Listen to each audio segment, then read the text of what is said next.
Hey all, welcome to ShareTrek. This is Raj here, and today, friends, I'm going to try to use the glass half full philosophy and see if I can find any positives for genomics. And I will also talk about Editas, Beam, Crispr, Bluebird, and provide some price targets from reputed analysts. That said, let's get started.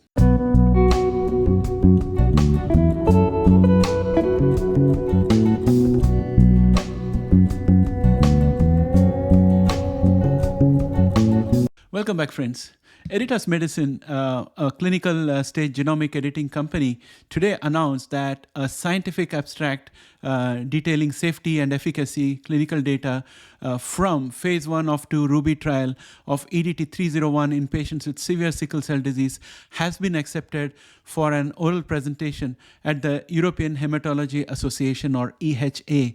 And it's going to be held between 8th and 11th of June 2023, somewhere in Frankfurt, Germany. And people can also have a look at it via live stream. So the key data from multiple patients will be shared in that oral presentation at EHA, confirming initial clinical data.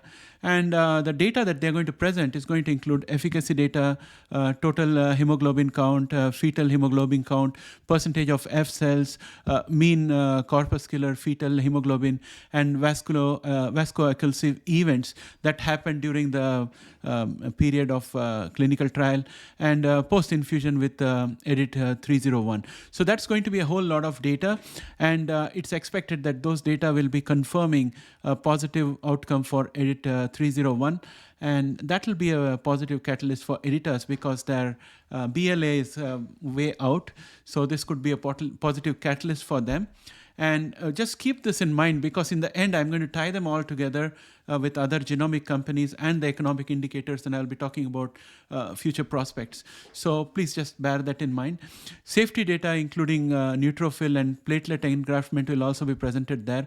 Given all these things, RBC has lifted the price target for Editas from $7 to $8, so they have increased it by $1. And Beam Therapeutics bet revenue expectations. They exceeded the analyst expectations for revenue by 55% in terms of earnings per share. They are mostly in line with the analyst estimates. Looking ahead, revenue is forecast to grow 32% per annum on average during the next 3 years, compared to a 19% growth forecast for the entire biotech industry in the US. So as such, the prospects are looking good out there. As of May 11, 2023, the average one-year price target for Beam Therapeutics is $70.07. The forecasts range from a low of $37 to a high of around $110, but 70.07 is what I would like to go with. The average price target represents an increase of 99% from its latest reported closing price of around $35.18. However, RBC has cut the price target for Beam from $50 to $42. So that's what is happening when it comes to Beam Therapeutics. Again, keep these things at the back of your mind as we go ahead with a few more companies, and then we'll tie it all up together. Recently, the Crispr stock price has gained a lot after encouraging Q1 earnings. And understandably, the heavy value laden pipeline that Crispr has definitely has a good role to play. And that pipeline not only has a lot of value, intellectual property value in it, but also has tied collaborations which give you milestone-based payment. And also the imminent monetization of exa-cel, followed by VCTX210, is driving up the price value. Morgan Stanley have increased the price target for Crispr Therapeutics from $39 to $42. That's a $3 increase out there. Now next, looking at Bluebird. Since April 11, Bluebird is on a bull channel as of 9th of May, having delivered 152% upside surprise on EPS. The share took off and gained a lot of value, and I think it rose almost 55%. The initial catalyst was the completion of the BLA for lovo-cel, and the subsequent catalyst was the EPS beat, with the imminent approval of lovo-cel keeping the animal spirits alive on this stock. This quarter looks good. However, in the last 2 trading days, Bluebird has lost 15% of value and is fast approaching the bull channel support, and that would be a critical test for the strength of the rally on Bluebird. Given that the VIX is under 20, I am still optimistic to make these observations. However, the wild card is the debt ceiling issue and how it gets resolved. If we look for wider signals, let us take a look at wheat prices. And if you look at wheat prices, they are down almost 11% from their peak when we used to review the charts on a regular basis, say somewhere around November 2022. Likewise, around November 22, oil is range bound since then, all the way to now, and it seems to have broken below the support level of the consolidation corridor from the middle of November until now. So I'm hoping that oil is going to stay low as well. Now, if we stack the increasing unemployment benefits and the steady inflation, which almost came right up to expectation and slightly below, all of this points towards a slowdown, hence either no increase or potential decrease in interest rates in the next 6 months.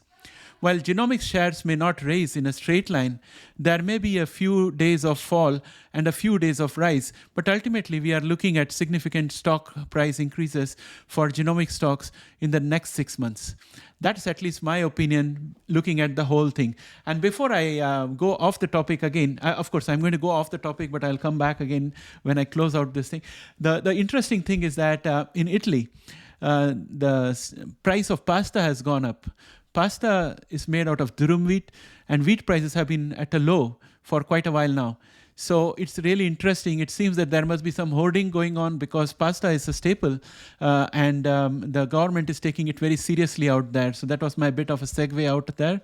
Now, coming back to my predictions about the market, I think in the next 6 months, we have to see an upside. So if the debt ceiling gets resolved, or if the debt ceiling issue continues a little bit longer and lingers a little bit longer, it's all going to lead to the weakness of the US dollar. So when the US dollar becomes weaker, the companies are denoted in US dollar through the share price. Therefore, I am expecting that the value in the company will remain, but the value of the US dollar going lower, the share prices have to go up. That's my logic, and I would like you guys to let me know what you think is going to be the next 6 months. Put it in the comments below. Let's have a nice discussion on this so that we can try to figure out what's going to happen next. And with that, I would like to bring this video to an end. Please do not forget to like, share, and subscribe to help grow our channel. Thanks and have a great day. Bye for now. Have a great weekend.